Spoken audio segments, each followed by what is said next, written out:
Connection में अब वक्त हो गया है मैनेजमेंट से जुड़ने का। और भारत इलेक्ट्रॉनिक्स यानी BEL जो कि एक सरकारी कंपनी है और एरोस्पेस और डिफेंस इलेक्ट्रॉनिक्स से जुड़े प्रोडक्ट्स बनाती है, ये रक्षा मंत्रालय के अधीन काम करने वाली 16 PSUs में से एक है। और कंपनी का हाल ही में सेना से लगभग 4522 करोड़ का ऑर्डर भी इनको मिला है। लेकिन इजराइल हमास युद्ध से बदले ग्लोबल हालात को लेकर क्या कंपनी के सप्लाई चेन में कोई असर पड़ा है, साथ ही एक्सपोर्ट को लेकर क्या आउटलुक है, तमाम मुद्दों पर बात करने के लिए भारत इलेक्ट्रॉनिक्स के CMD भानु प्रकाश श्रीवास्तव जो है वो हमारे साथ जुड़ गए हैं। स्वागत है आपका सर। और first of all back to back orders जो आपने जीते हैं उसके लिए आपको ढेरों बधाइयाँ। ये बताइए इलेक्ट्रॉनिक फ्यूजेस को लेकर जो ये ऑर्डर्स मिले हैं, ये पहले के जो ऑर्डर्स हैं उनके मुकाबले कितने अलग हैं, कुछ हमें अंदाज़ा दें। इलेक्ट्रॉनिक फ्यूजेस का 4522 करोड़ का ऑर्डर है। ये रेवेन्यू का ऑर्डर है और अगले 10 साल में सप्लाई करना है इंडियन आर्मी को। तो एक कॉम्पिटिटिव प्रोडक्ट है जिसको हमने कंपटीशन में विन किया है। तो इसमें जो मार्जिन्स हैं वो कॉम्पिटिटिव प्रोडक्ट्स में जो हमारे पास रहता है रफली उसी रेंज में है।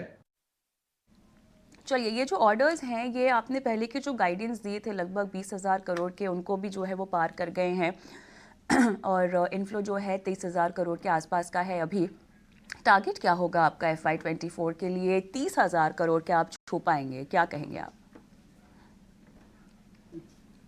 हमने 20,000 करोड़ का गाइडेंस दिया था, तो 23,000 करोड़ तक हम ऑलरेडी पहुंच चुके हैं। तो इसका रीजन है कि कुछ जो प्रोसेसिंग थी MOD में और हमारे कस्टमर में फास्ट ट्रैक हुई है।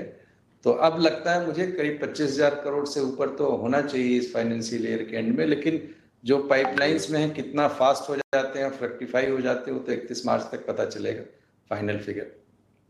को ध्यान में रखते हुए किसी तरह का धीमापन आपको आता हुआ दिखाई दे रहा है सप्लाई चेन डिस्रप्शंस को लेकर, खासतौर से अगर हम इजराइल हमास वॉर की बात करें तो क्या समीकरण घरेलू इलेक्शंस को लेकर जहाँ पे डिसीजन मेकिंग में थोड़ा सा धीमापन और बाकी सप्लाई डिस्रप्शंस इजराइल हमास की वजह से? इलेक्शन का तो मुझे नहीं लगता कोई इम्पैक्ट होगा, क्योंकि ऑर्डर एक्विजिशन का टारगेट या गाइडेंस हम ऑलरेडी पार कर चुके हैं। और बाकी जो प्रोसेस में हैं वो इस साल या अगले साल नॉर्मल प्रोसेस में चलते रहे हैं। एग्जीक्यूशन के फील्ड में यस, इजराइल युद्ध के कारण इम्पैक्ट तो पड़ा है सप्लाई चेन में और हमारी कुछ डिलीवरीज जो है डिफर हो रही हैं।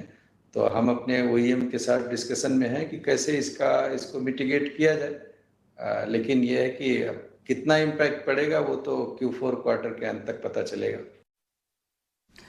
सरकार एक्सपोर्ट्स के इनिशिएटिव्स को बढ़ाने के लिए बहुत ज़्यादा काम कर रही है। एक्सपोर्ट मार्केट्स को लेकर किस तरह का अट्रैक्शन दिखाई दे रहा है इन्हीं सारे इनिशिएटिव्स को ध्यान में रखते हुए?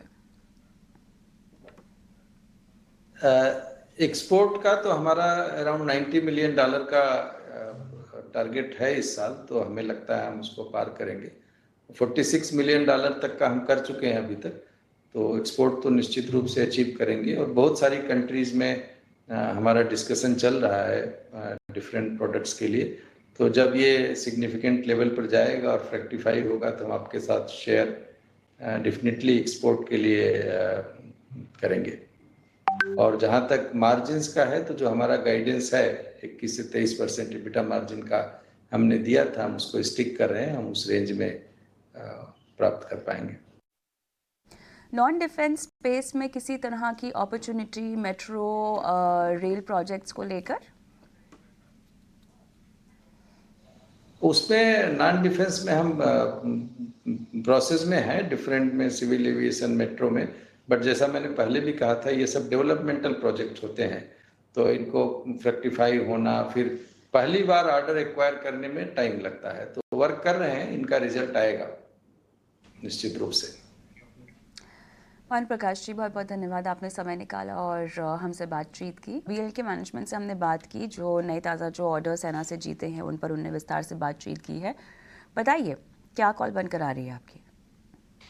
देखिए बिल्कुल कविता, मैं इस पे बहुत पॉजिटिव हूँ भारत इलेक्ट्रॉनिक्स पे, क्योंकि देखिए जितनी भी डिफेंस PSU स्पेस की कंपनीज है उसमें से सबसे बड़ा ऑर्डर एक्विजिशन इसी ने देखा है। तो काफ़ी बढ़िया इनकी ऑर्डर बुक है और परफॉर्मेंस भी इनकी जो थी क्वार्टर सेकंड ऑफ FY 24 की वो बढ़िया रही है।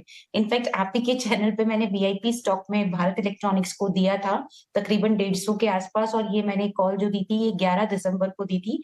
मेरा टारगेट 175 का था और मेरे हिसाब से वो टारगेट तो बिल्कुल अचीव ऑलरेडी हो गया। आज 170 है लेकिन ये 173 से 175 के जो मेरे लक्ष्य थे वो ऑलरेडी अचीव हो चुके हैं। आप ही के चैनल पे दिया हुआ कॉल है।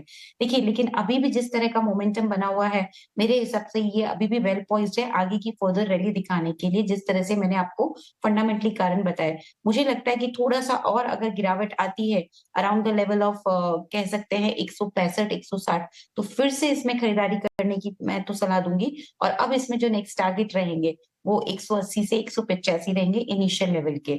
तो बढ़िया काउंटर लगता है, पहले भी टारगेट हमने अचीव किया है और अब अगर नेक्स्ट इसकी रैली को पकड़ना है तो थोड़ा-सा डिप्स आए तो खरीदारी करने की सलाह रहेगी।